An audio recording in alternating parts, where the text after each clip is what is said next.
Bab ke-8. Setelah selesai membungkus kado ulang tahun Lyra, Eric tidur sambil memainkan ponselnya dan membuka dompet kriptonya.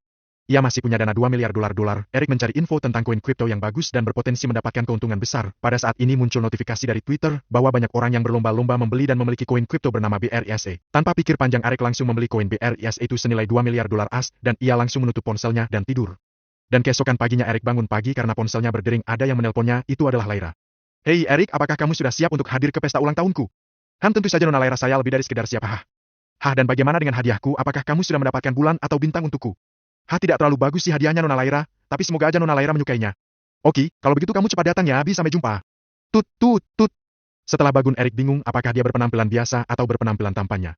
Setelah berpikir sedikit lama, akhirnya Eric memilih berpenampilan sederhana saja karena ia tak mau teman-temannya tahu kalau dia yang berkencan dengan Nona Lyra.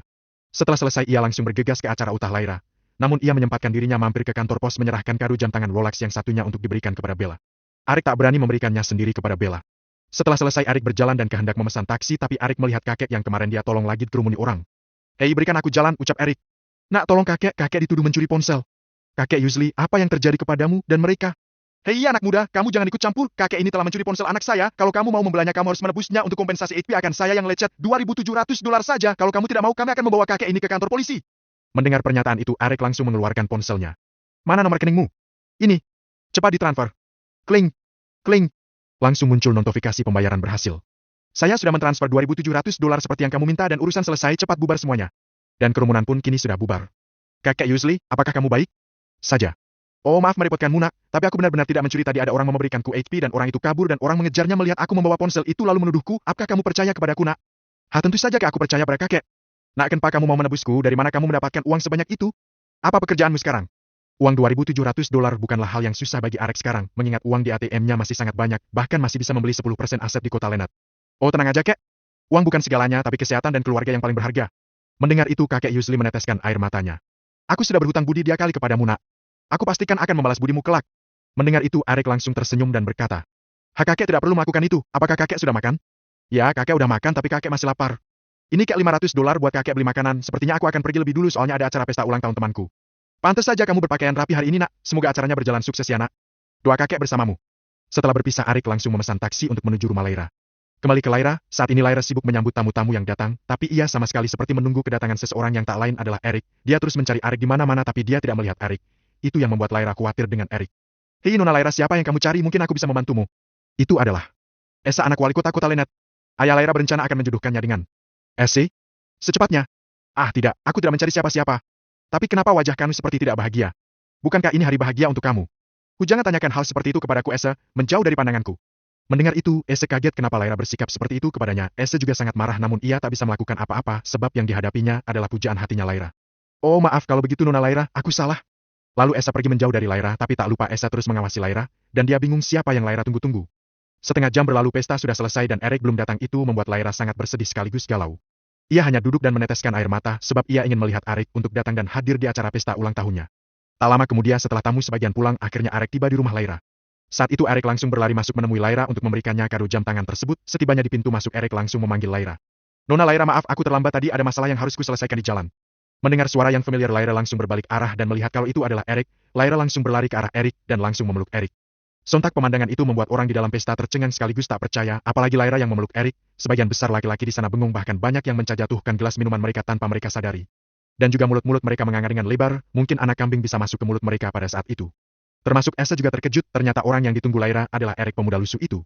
Eric pada saat itu juga sangat syok dan kaget karena ini baru pertama kali dalam hidupnya ia dipeluk oleh wanita, apalagi wanita di depannya adalah wanita yang cantik. "Eric, tahukah kamu aku sangat khawatir denganmu karena kamu tak kunjung datang."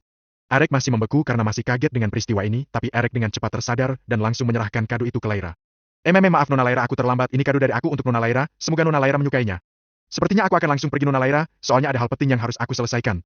Mendengar perkataan Eric yang mau pergi, wajah Lyra cemberut lagi dan Lyra meneteskan air mata, tapi langsung diusap oleh Eric. Begitu romantisnya pemandangan itu, tapi sebaliknya semua laki-laki yang menyaksikan itu menjadi sangat ingin membunuh Eric. "Nona Lyra, jangan bersedih. Sampai bertemu nanti di kampus ya." "Dah." Setelah mengatakan itu kepada Lyra, Eric langsung berjalan pergi menjauh dari rumah Lyra. Hati di jalan Eric. Semua laki di sana langsung mendiskusikan dan merencanakan pembunuhan terhadap Eric. "Hei Daniel, siapa laki-laki yang dipeluk Lyra tadi? Apakah dia anak orang kaya atau anak pejabat?" Pertanyaan itu keluar dari mulut Esa. Dia bukan anak orang kaya atau pejabat, tapi dia hanya anak yatim piatu dan sebatang kara." Oh bagus kalau begitu, aku akan membunuhnya kalau begitu, mengingat dia hanya sebatang kara siapa yang mau membalaskan dendamnya besok hahaha. Ayo rencanakan sesuatu untuk menyingkirkannya. Aku telah menyiapkan 10 preman pembunuh untuk menyingkirkan dia. Ayo kita ikuti dia. Pada saat Arek sedang berjalan dan hendak memesan taksi tiba-tiba segerombolan laki mengikutinya, yaitu adalah tamu yang hadir di acara pesta Lyra tadi, kemudian ia dihadang oleh 10 preman pembunuh yang disewa oleh Esa, dan tak lupa Esa dan Daniel juga hari untuk menyaksikan kematian Arik. Hi, apa yang mau kalian lakukan kepadaku? Hah dasar anak singsara, berani kamu mendekati tunjanganku Lyra, apakah kamu sudah bosan hidup? Ayo maju bunuh dia! Ucap Esa. Kemudian semua preman itu mengepung Arek dan menghajar Arek habis-habisan hingga tak sadarkan diri. Tuan Esa, apa yang kita lakukan selanjutnya kepada anak ini? Bawa dia pergi ke hutan lalu bunuh dia di sana, tak lupa kubur juga mayatnya supaya jejak kita hilang. Mereka sangat bahagia karena Erik akan segera dilenyapkan, tapi ketika mereka semua mau membunuh Erik seketika muncul dua orang yang berpakaian lusuh untuk menyelamatkan Erik. Hei bajingan siapa yang berani mengganggu kesenanganku? Ucap Esa. Tanpa berkata kedua orang berpakaian lusuh seperti pengemis tadi langsung menyerang 10 preman dan semua laki-laki yang hadir di tempat kejadian. Dua pengemis itu sangat kejam, tanpa kesusahan semua yang hadir di sana diratakan oleh mereka dan mereka juga mematahkan semua kaki yang hadir di sana. Semua mereka menjerit kesakitan, sedangkan 10 preman tadi langsung dibunuh tanpa ampun oleh dua pengemis tadi. Dan sontak pemandangan itu disaksikan oleh Esa, Daniel dan teman mereka lainnya. Esa dan Daniel pingsan kaget melihat 10 preman itu sudah tak bernyawa lagi. Bab ke-9. Tak lama setelah kejadian itu, polisi segera tiba di tempat kejadian itu dan menangkap semua orang yang berada di sana. Termasuk Esa, Daniel dan juga David bersama yang lainnya. Mereka semua diinterogasi oleh polisi di sana tentang pembunuh 10 preman itu. Hebatnya mereka semua melakukan berbagai macam alas untuk keluar dari masalah ini. Mereka beralasan kalau ke-10 preman ini hendak membunuh mereka, tetapi mereka semua melakukan perlawanan balik sehingga membuat semua preman itu mati. Omong kosong mereka ini benar-benar tidak dipercayai oleh polisi itu. Tetapi polisi itu tanpa ada harus melepaskan mereka semua karena dengan alasan mereka semua anak orang berpengaruh di kota Lenat. Sedangkan Erik ini masih dibawa pergi oleh kedua orang berbaju lusuh seperti pengemis. Tubuh Erik yang masih tak sadarkan diri dan terluka dibawa dan digendong oleh preman itu memasuki hutan. Mereka berdua membawa tubuh Erik memasuki hutan. Di tengah hutan itu berdiri sebuah gubuk kecil yang lumayan indah dan menyatu dengan alam. Di gubuk kecil itulah mereka berdua mengobati Erik. Beberapa jam tak sadarkan diri, akhirnya Erik terbangun dari ketidaksadarannya. Dia menemukan tubuhnya sudah berada di dalam sebuah ruang yang nampak sederhana. Erik ingin menggerakkan tubuhnya tetapi masih terlalu sakit sehingga dia hanya bisa tertidur seperti itu. Erik baru mengingat kalau kejadian terakhir sebelum dia tak sadarkan diri adalah dia sedang dipukuli oleh David dan Daniel. Erik mengira dirinya akan mati begitu saja pada saat itu, tetapi dia menemukan dirinya saat ini di dalam sebuah bangunan sederhana. Mungkinkah ada yang menyelamatkanku? Ucap Erik bertanya dalam hatinya. Ketika Erik menoleh ke samping, dia melihat dia sosok orang berpakaian sederhana sedang duduk dan mengobrol santai. Erik yang melihat itu dengan cepat menyimpulkan kalau dia orang itu pasti penyelamatnya. Paman, apakah kamu berdua yang menyelamatkanku? Sapa Erik. Mereka berdua yang mendengar suara itu langsung menoleh ke arah Erik yang baru saja terbangun. Lalu salah satu dari mereka menghampiri Erik. Ternyata kamu sudah bangun. Laki-laki itu memberikan Erik segelas jamu sambil berkata. Minum dulu obat jamu ini supaya tubuhnya perlahan cepat sembuh dan pulih kembali. Melihat orang di depannya menawarkan obat membuat Erik sedikit memiliki rasa ragu untuk menerimanya. Tetapi, melihat orang di depannya ini terlihat seperti orang baik, Erik pun dengan cepat mengambil obat itu lalu meminumnya. Apakah paman yang menyelamatkanku? Tanya Erik. Laki-laki itu mengangguk ringan. Kami berdua menyelamatkanmu. Erik sedikit kebingungan untuk apa orang ini menyelamatkannya. Jadi Erik dengan penuh penasaran menanyakan hal itu. Untuk apa paman menyelamatkanku? Laki-laki itu tersenyum menatap Erik sambil berkata. Kami telah diperintahkan oleh seseorang untuk menjaga keselamatanmu. Menjaga keselamatanku? Erik mengalami sedikit keterkejutan. Siapa yang menyuruh paman berdua untuk melakukan itu? Laki itu hanya tertawa membalas Erik. Nanti kamu akan tahu dengan sendirinya siapa yang menyuruh kami. Sedangkan di kediaman rumah Lyra, dia terus-terusan memegangi kado yang diberikan oleh Erik itu. Dia menganggap kado ulang tahun yang diberikan untuknya itu sangat berharga. Lyra? Mengapa kamu terus-terusan tersenyum menatap kado itu? Suara itu datang dari sosok Linda kakak Lyra. Lyra tersenyum bahagia sambil memeluk kado itu. Kado ini adalah kado spesial yang diberikan oleh seseorang untukku. Intinya ini sangat berharga bagiku. Oh, kado spesial? Linda sedikit mengalami keterkejutan. Apakah adikku yang cantik ini sudah memiliki seorang pacar sekarang? Dan kado itu pasti darinya kan? Goda Linda. Lyra tertawa lucu mendengar hal itu, lalu dengan cepat dia membalas Linda. Tidak, tidak. Kado ini dari seorang temanku. Oh, dari seorang teman, aku kira kado itu dari seorang pacarmu. Linda menatap kado itu sambil berkata. Aku penasaran apa isi kadonya, ayo cepat bukalah. Lyra tersenyum sambil membuka kado itu. Aku tidak peduli apapun isi kado ini, yang penting kalau itu dari dia, aku akan sangat senang menerimanya. Setelah mengatakan itu, Lyra dengan cepat membuka kado yang diberikan oleh Erik untuknya. Dia melihat di dalamnya ada sebuah jam tangan yang sepertinya sangat bagus. Wow, Lyra, Rolex. Ini jam tangan Rolex asli Lyra. Ini jam tangan mahal, apakah temanmu sekaya ini? Harga jam tangan ini lebih dari 200.000 dolar loh. Ucap Linda dalam penuh keterkejutan melihat kado itu berisi jam tangan Rolex. Lyra juga sedikit mengalami keterkejutan melihat hadiah yang diberikan Erik untuk berisi jam tangan semahal ini. Apakah temanmu itu seorang anak kaya, Lyra? Wow, dia berani memberikanmu hadiah semewah ini. Ucap Linda. Lyra menggelengkan kepalanya. Tidak, aku rasa dia tidak berasal dari keluarga kaya. Bukan dari keluarga kaya. Lalu bagaimana dia bisa membelikan jam tangan semahal ini untukmu? Lyra menggelengkan kepalanya. Entahlah, aku juga tidak tahu. Apakah temanmu itu mencarinya? Ucap Linda. Tidak, mana mungkin. Lyra menolak keras tuduhan itu. Dia anak yang baik, mana mungkin dia mencuri untuk memberiku hadiah. Aku akan menghubungi sekarang menanyakan hal ini. Lyra mengeluarkan ponselnya untuk menghubungi Eric, tetapi beberapa kali dia mencoba menghubungi ponsel Eric, panggilan itu tetap di luar jangkauan. Nomor ponselnya tidak bisa dihubungi, Kak? Aku tanyakan dia di universitas. Ucap Lyra. Sedangkan di sisi lain, jam tangan Rolex yang mirip dengan Lyra juga Eric berikan kepada Bella lewat jalur pos. Dia tidak berani memberikan jam tangan ini secara langsung dengan Bella, sebab Bella akan terus bertanya dari aman dia akan mendapatkan uang untuk membeli ini. Jadi Eric memasukkan barang itu lewat pos, lalu kurir yang akan memberikannya langsung kepada Bella. Siang hari itu saat Bella keluar rumah dan hendak berangkat ke universitas, tiba-tiba dia menemukan kurir di depan rumahnya. Bella tentu saja bertanya untuk apa kurir itu di sana. Mohon maaf Pak, apa yang Bapak cari di sini? Kurir itu dengan cepat membalas Bella. Saya sedang mencari orang di rumah ini yang bernama Bella, apakah Anda tahu? Bella yang mendengar itu sedikit menyernyit. Saya sendiri Bella, memangnya ada perlu apa ya Pak Anda mencari saya? Kurir itu menyerahkan buku untuk disuruh tanda tangani. Begini Nona Bella, ini ada paket yang Andy akan terima dan harus ditandatangani juga.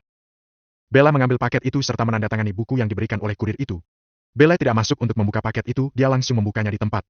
Saat itu juga Bella sangat kebingungan, siapa yang mengiriminya paket. Saat Bella membuka paket itu, dia sangat terkejut melihat sebuah jam tangan mewah merek Rolex ditaruh rapi dalam paket itu. Bella seketika histeris berteriak dengan keterkejutan. Sebab barang ini benar-benar sangat mewah dan hanya orang-orang kaya saja yang bisa memilikinya. Bella saat itu juga sangat kebingungan, entah siapa yang mengiriminya jam tangan mahal seperti ini. Bella menemukan sebuah kertas dalam paket itu yang bertuliskan, kado dari teman baikmu Bella, jangan lupa dipakai ya. Bella semakin penasaran siapa sosok di balik pengirim kado ini untuknya. Bella saya itu juga langsung memakai jam tangan Rolex itu di tangannya. Lalu Bella dengan penuh kegembiraan menuju universitas memakai jam Rolex itu. Sedangkan di universitas, Lyra terus-terusan mencari Eric. Akan tetapi, dia tidak bisa menemukan sosok Eric di mana-mana. Entah mengapa Lyra merasa sedikit khawatir dengan tidak adanya kabar dari Eric. Lyra terus-terusan mencoba menghubungi Eric, tetapi panggilan itu di luar jangkauan. Lyra berdiam diri di depan gerbang universitas untuk menunggu orang keluar masuk. Sudah beberapa saat dia menunggu, tetapi sosok Eric tidak pernah dia temukan. Bella juga sedang menunggu Eric di depan gerbang. Dia sebelumnya sudah membuat janji dengan Eric untuk makan bersama. Bella dengan cepat menyadari sosok Lyra di seberang gerbang universitas. Bisa dilihat Lyra sepertinya sedang menunggu seseorang. Jadi dengan cepat, Bella langsung menghampiri Lyra. Hi Lyra, apa kamu sedang menunggu seseorang? Sapa Bella. Lyra ketika mendengar suara memanggilnya dengan cepat menoleh untuk melihatnya. Dia menemukan sosok Bella yang sedang berdiri di sampingnya. Oh Bella, aku sedang mencari seseorang, barangkali aku bisa menemukannya di sini. Oh, Anda sedang mencari seseorang. Bella menyernyit mendengar itu. Berarti tujuan kita sama dong, aku juga sedang mencari seseorang. Ah benarkah? Ucap Lyra sedikit terkejut. Bella mengangguk ringan. Kemudian dia menarik tangan Lyra sambil berkata. Ayo sebaiknya kita duduk di sana sambil menunggu orang yang kita cari. Bella menarik tangan Lyra, sedang Lyra hanya dia mengikuti Bella dari belakang. Tanpa sengaja, Lyra melihat dan langsung terfokus kepada jam tangan milik Bella, sebab jam tangan yang dipakai oleh Bella sama persis dengan yang diberikan oleh Eric padanya. Tunggu. Dengan cepat, Lyra mengangkat tangan Bella sambil berkata. Bella, siapa yang memberikanmu jam tangan ini? Saat itu, Lyra juga sedang memakai jam tangan pemberian dari Eric hadiah ulang tahunnya. Bella dengan cepat berbalik melihat Lyra. Jam tangan ini? Bella berkata sambil menggelengkan kepalanya. Aku juga tidak tahu siapa yang memberikannya padaku, soalnya yang mengantar jam tangan ini adalah kurir paket ke rumahku. Oh, benarkah? Lyra mengangkat jam tangannya dan mencocokkannya dengan jam Bella. Lalu kenapa jam tangan kita bisa sama persis seperti ini? Bella saat itu juga langsung terkejut.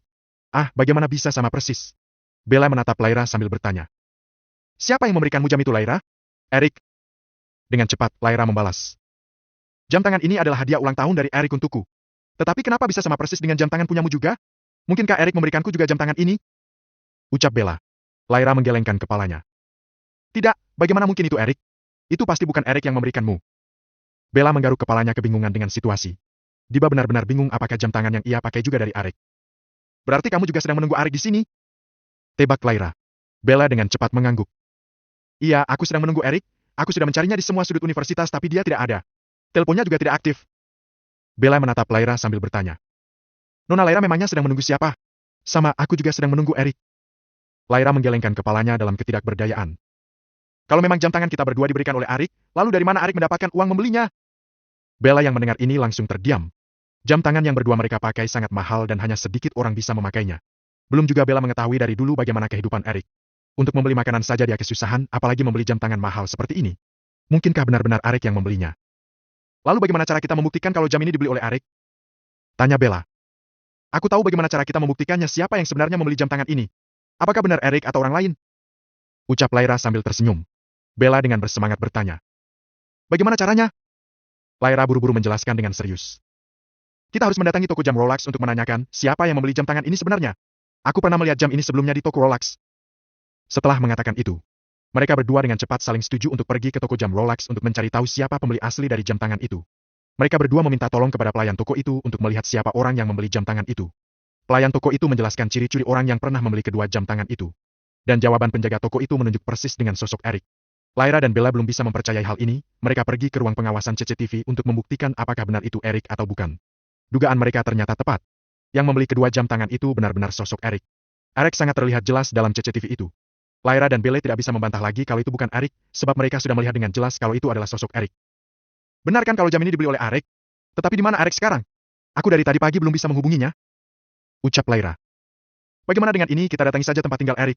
Siapa tahu dia hari ini tidak masuk kuliah kan? Kebetulan aku tahu di mana tempat tinggal dia. Ucap Bella. Mendengar Bella mengatakan itu, Lyra dengan cepat mengangguk. Ide yang bagus. Ayo kalau begitu kita ke tempat tinggal Eric. Setelah berbicara singkat, mereka berdua dengan cepat pergi ke kos Eric untuk mencarinya dan meminta penjelasan. Setibanya mereka di kos Eric, mereka berdua terus-menerus memanggil nama Eric di depan pintunya masuk kosnya, tetapi tidak ada yang menjawab panggilan mereka. Sampai ketika teman sebelah tempat tinggal Eric keluar setelah mendengar Lyra dan Bella memanggil nama Eric. Mau cari siapa non di sini? Tanya teman Eric. Apakah Eric ada di sini? Atasnya Lyra. Eric tadi pagi keluar dan belum kembali sampai saat ini. Kenapa kalian tidak menghubungi Eric saja? Apakah kalian tidak mempunyai nomor kontak Eric? Bella dengan cepat membalas. Kami sudah menghubungi Eric tetapi nomor ponselnya tidak aktif. Lyra mengeluarkan kartu namanya beserta uang tunai $200 ponselnya lalu menyerahkannya kepada teman kos Eric sambil berkata. Jika Eric sudah kembali, tolong hubungi aku ya. Nomor ponselku ada di sana. Dengan cepat, teman kos Eric itu mengangguk setuju dengan tawaran Lyra. Lyra dan Bella kemudian setelah itu langsung meninggalkan kos Eric dan pulang ke rumah mereka masing-masing. Ketika Lyra berada di rumahnya, dia selalu menghubungi Eric setiap saat hanya untuk memastikan apakah nomor ponsel Eric sudah bisa dihubungi atau belum. Sesering Lyra melakukan itu, namun Lyra tidak mendapat hasil apapun. Nomor ponsel Eric tidak bisa dihubungi. Entah mengapa Lyra merasa sedikit ketakutan tidak mendapat kabar dari Eric. Lyra merasa seolah-olah sedang kehilangan sesuatu yang berharga, padahal dia dan Eric belum memiliki ikatan apapun. Lyra perlahan entah mengapa selalu membayangkan sosok Eric di dekatnya. Lyra benar-benar ingin melihat Eric. 2 hari Lyra belum mendapatkan kabar tentang Eric. Dia terus menghubungi Eric, tetapi nomor ponsel Eric tetap tidak aktif. 7 hari Eric menghilang tanpa kabar. 10 hari Eric menghilang tanpa kabar. Lyra juga sudah seminggu lebih berdiam diri di dalam rumah dan tidak mau keluar rumah. Sudah 7 hari juga Lyra tidak masuk universitas. Entah apa yang membuat Lyra menjadi seperti memikirkan laki-laki seperti Eric. Lyra berjanji pada dirinya tidak akan keluar kamar saat itu juga sebelum mendapatkan kabar dari Eric. Kabar Lyra yang sudah tidak memasuki kuliah selama 7 hari menyebar di kampus. Mereka semua kebingungan ada apa sebenarnya dengan Lyra. Yang mereka tahu, Lyra adalah sosok mahasiswi yang sangat rajin dan tidak pernah libur dalam memasuki kelas. Tetapi sekarang, Lyra bahkan sudah 7 hari tidak memasuki kelas di universitas. Ini yang membuat mereka semua mengkhawatirkan kondisi Lyra. Oleh karena itu, banyak dari teman-teman Lyra dan banyak juga dari universitas itu mendatangi rumah Lyra untuk membujuknya masuk kuliah lagi. Bella juga ikut serta dalam hal itu. Di depan rumah Lyra sudah banyak teman-temannya yang berusaha akan membujuk masuk universitas lagi. Sebab, menurut info yang mereka dengar, Lyra tidak sakit apapun, tetapi Lyra tidak memiliki kemauan untuk mau ke universitas. Ini yang membuat mereka semua berusaha ingin mengajak Lyra masuk kuliah lagi. Namun, kedatangan mereka ditolak mentah-mentah oleh Lyra. Lyra sama sekali tidak mau keluar untuk menyambut mereka. Lyra tetap mengunci dirinya di dalam kamar. Tuk, tuk, tuk. Lyra, ayo temui teman-temanmu. Mereka sudah jauh datang ingin melihat keadaanmu, jadi ayo sebentar saja temui mereka. Ucap Lenda kakak Lyra memohon. Lyra mendengus dingin dari dalam kamarnya. Aku tidak akan pernah mau menemui mereka. Suruh saja mereka semua pulang. Bella juga ada di depan pintu kamar Lyra, dengan pelan-pelan Bella berkata sambil mengetuk pintu Lyra. Ayolah keluar sebentar Lyra, kita ingin melihat keadaanmu. Ucap Bella. Apakah itu kamu Bella? Ucap Lyra dari dalam kamarnya. Benar, ini aku Bella. Ucap Bella. Lyra dengan cepat membalas. Silakan Bella, kamu boleh amsuk menemuiku. Aku ingin mengatakan sesuatu kepadamu. Mendengar itu, Bella dengan cepat perlahan masuk di kamar Lyra.